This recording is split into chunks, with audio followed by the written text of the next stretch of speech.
कितनी प्यारी है हमारी धरती, जंगल, पेड़, आसमान, जानवर और ये प्यारी सी हमारी धरती। लेकिन शायद इस वीडियो के बाद आपका नज़रिया बदल सकता है। तो भाई आपका दोबारा स्वागत है हमारे एक नए वीडियो में। भाई आज की इस वीडियो में हम देखने में गूगल अर्थ पे कुछ ऐसे छुपे हुए राज, ऐसी मिस्ट्री जो आज से पहले किसी ने नहीं देखी है। तो चलिए भाई वीडियो को स्टार्ट करते हैं बिना किसी देरी के। लेकिन वीडियो को स्टार्ट करने से पहले वीडियो कर देना लाइक, चैनल कर देना सब्सक्राइब। तो भाई चलो वीडियो करते हैं स्टार्ट। भाई हमारी पहली क्लिप ये है कि एक ऐसा आइलैंड जहां कुदरती आफत का ऐसा मुजाहिरा बरपा हुआ जो शायद आज से पहले आपने कभी नहीं देखा हो। लेकिन सैटेलाइट जेम टीवी की वीडियोस में एक बार फिर से खुशामदीद। नाजरीन, बात शुरू करते हैं एक अनोखे आइलैंड से। जापान से करीब 1200 किलोमीटर साउथ ईस्ट में देखा जाए तो पैसिफिक ओशन में इवो जिमा नामी एक छोटा सा आइलैंड है। वर्ल्ड वॉर 2 में इस आइलैंड पर जापान और यूएसए की जंग हुई थी, जिसकी निशानियां आज तक यहाँ बिखरी हुई हैं। पर जो चीज आपको दिखानी है वो ये है कि अगर गूगल अर्थ पर 2005 की सैटेलाइट इमेज में देखा जाए तो इस आइलैंड के वेस्ट कोस्ट पर साहिल से 200 मीटर दूर पानी में कुछ पत्थर दिखेंगे। लेकिन अगर फ्रेश सैटेलाइट इमेज में देखा जाए तो समंदर नीचे उतर गया है और जो पहले पत्थर लग रहे थे वो असल में शिप रैक्स हैं। पिछले 20 सालों में जो शिप रैक्स 200 मीटर साहिल से दूर थे, अब वो खुश्क जमीन पे आ चुके हैं। ये यूएस नेवी की शिप्स थीं जो 1945 में जंग की नजर हो गईं। पर यहाँ सवाल ये है कि ग्लोबल वार्मिंग की वजह से जब पूरी दुनिया का सी लेवल बढ़ता जा रहा है, इवो जिमा आइलैंड पर सी लेवल कम क्यों हुआ है? इसका जवाब मैं आप पर छोड़ता हूँ। मुझे कमेंट्स में बताइए कि इवो जिमा पर ऐसा क्यों हो रहा है। तो भाई आपने जैसे कि देख लिया पहली क्लिप कि भाई जापान से 1200 किलोमीटर दूर वहाँ पे हुई थी एक वॉर। लेकिन भाई अगर देखें हम 10 से 15 साल पहले, तो भाई वहाँ पे पानी था पूरा, मतलब सी लैंड पूरा, उसके आसपास पूरा पानी भरा हुआ था। और वहाँ पे कुछ छोटे छोटे पत्थर थे जो हमको ऐसा लग रहा था, क्योंकि पानी के ऊपर थोड़ा थोड़ा दिख रहा था तो ऐसा लगा कि भाई वो पत्थर हो सकते हैं। लेकिन वो पत्थर नहीं थे। जब उसका सी लेवल जब नीचे गया तब पता चला कि भाई वो नाव थे।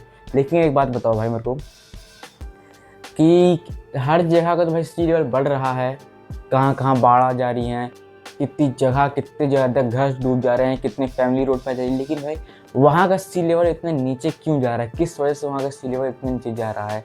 जियोनीमा का भाई ये वो उसने भी आप लोगों को छोड़ा, और मैं भी ये क्वेश्चन का आंसर आप लोगों को छोड़ता हूँ कि भाई आप लोग कमेंट्स बताना कि क्यों ऐसा हो रहा है, क्यों निमोजिमा का और सी लेवल इतना नीचे क्यों जा रहा है, और हर जगह का भाई सी लेवल इतना ज़्यादा बढ़ जा रहा है लेकिन वहाँ का क्यों सिर्फ नीचे जा रहा है? भाई ये कमेंट से आकर जरूर बता देना। तो चलिए हम देखते हैं अपनी नेक्स्ट क्लिप बिना किसी देरी के।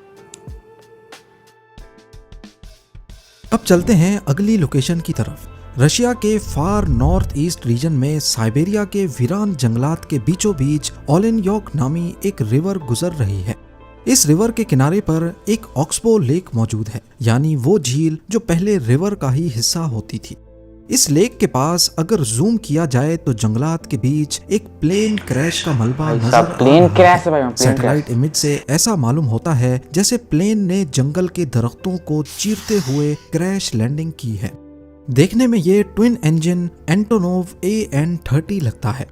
Bureau of aircraft accidents archives में ढूंढने पर मालूम पड़ा कि 22 जून 2022 को एक एंटोनोव AN-30 याकुट्स्क एयरपोर्ट से टेक ऑफ हुआ और उसको ओलेनयोक तक जाना था। इसमें 6.5 टन सामान और 7 क्रू मेंबर्स मौजूद थे। पर ओलेनयोक एयरपोर्ट से करीब 15 किलोमीटर पहले ही इसका फ्यूल खत्म हो गया और दोनों इंजन्स बंद हो गए।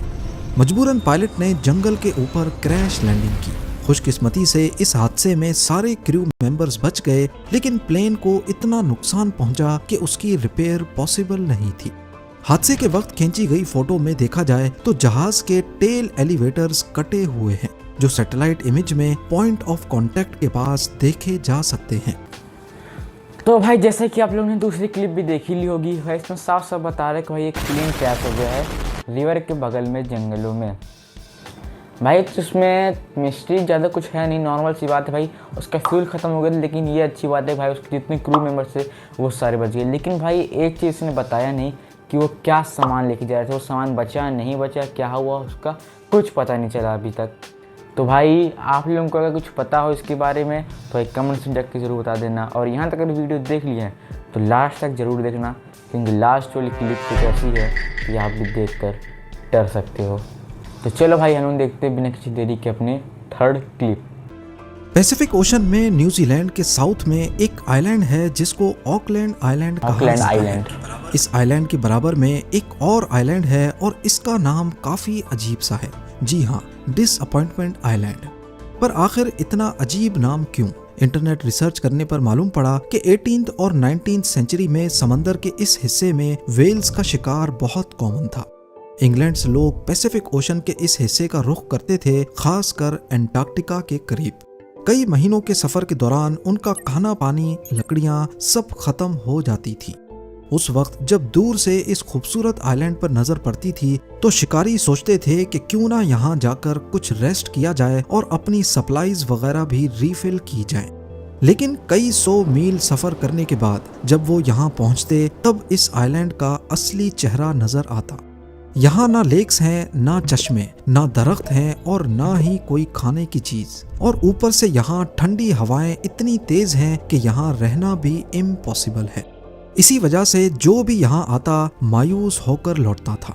तब से लेकर इस आइलैंड का नाम ही डिसअपॉइंटमेंट आइलैंड पड़ गया। भाई बेचारा इसमें आइलैंड की गलती है, उसको डिसअपॉइंटमेंट आइलैंड का नाम दे दिया गया। भाई इसमें उसकी गलती तो नहीं है, लेकिन भाई उसकी ज़मीन ख़राब है, इस वजह से वहाँ पे पेड़ नहीं उग रहे, खाना नहीं है, वहाँ पे कुछ नहीं। लेकिन इतनी ठंडी हवा है भाई, वहाँ पे अगर बंदा चला जाएगा, अगर रह लेगा ना 3 से 4 घंटा, भाई गारंटी ले लो भाई वहाँ जम जाएगा बंदा। ऐसे जगह है हमारी इंडिया, सॉरी भाई इंडिया में नहीं, हमारे वर्ल्ड में मौजूद। अगर आप लोगों को भी जाना है तो भाई कमेंट से बता देना, मैं आप लोगों को एड्रेस दे दूंगा, आप लोगों को जाना वहाँ पे और मुझे बताना भाई वहाँ का एक्सपीरियंस कैसा था। तो चलिए लोग देखते हैं अपनी 4th क्लिप। चाइना की तरफ। चाइना के नॉर्थ वेस्ट इलाके में शिनजियांग वीगर नामी ऑटोनॉमस रीजन मौजूद है। दूर दूर तक सिर्फ रेगिस्तान और बंजर जमीन।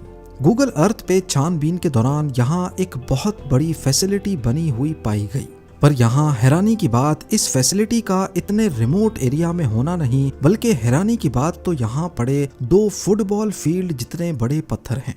करीब 100 मीटर जितने बड़े। पहली नजर में दिखने वाले ये पत्थर यूं महसूस होता है अपना साया नीचे की तरफ बना रहे हैं। पर सच्चाई का इल्म तब होता है जब हम इस फैसिलिटी के दूसरे शेडोज को देखें तो वो बिल्कुल ऑपोजिट डायरेक्शन में बन रहे हैं। तो आखिर में ये बात सामने आई कि असल में ये एक ऑप्टिकल इल्यूजन है। ये इतने बड़े पत्थर नहीं बल्कि फुटबॉल फील्ड जितने बड़े 2 जायंट सिंक होल्स हैं। हिस्टोरिकल सैटेलाइट इमेजेस में देखने पर मालूम पड़ा कि ये सिंक होल्स हाल ही में बनाए गए हैं, पर इसका रीजन क्या है ये अभी तक मालूम नहीं पड़ा। कुदरत की ताकत का लाइव मुजाहिरा देखने के लिए स्पेन भाई आप लोग ने देखा कि कैसा है भाई। लेकिन यहाँ पे एक वो कहा जाती है, जो होता है, जो दिखता है वो होता नहीं, जो होता है वो दिखता नहीं। भाई ऐसे गूगल अर्थ पे ऐसे देखने से अगर तुम भाई ज़्यादा क्लोज जाके नहीं देखोगे, अगर उसको ऊपर से देखोगे तो भाई ऐसा लगेगा तुमको भाई वो पत्थर पड़े हैं। लेकिन नहीं भाई, पत्थर नहीं, इतने बड़े बड़े गड्ढे हैं। लेकिन भाई इतने बड़े फुटबॉल फील्ड के बराबर के भाई गड्ढे ज़मीन में कर रहे होंगे इतने पास पास। कुछ वहाँ पे रहस्य में कुछ होगा, या फिर वहाँ पे वो चल रही होगी, खुदाई चल रही होगी भाई। वहाँ पे कुछ तो हो सकता है, वहाँ पे माइनिंग हो सकती है किसी भी चीज़ की। लेकिन इतनी बड़ी माइनिंग किस चीज़ की हो सकती है भाई, आप लोग कमेंट्स जाके बता देना। और भाई आप लोगों को ये वीडियो कैसी लग रही है भाई। आज के लिए चलो बस इतना ही, मिलते हैं भाई आपसे नेक्स्ट वीडियो में। लेकिन जाने से पहले वीडियो कर देना लाइक, चैनल कर देना सब्सक्राइब। मिलते हैं किसी नेक्स्ट वीडियो में, तब के लिए बाय गाइस।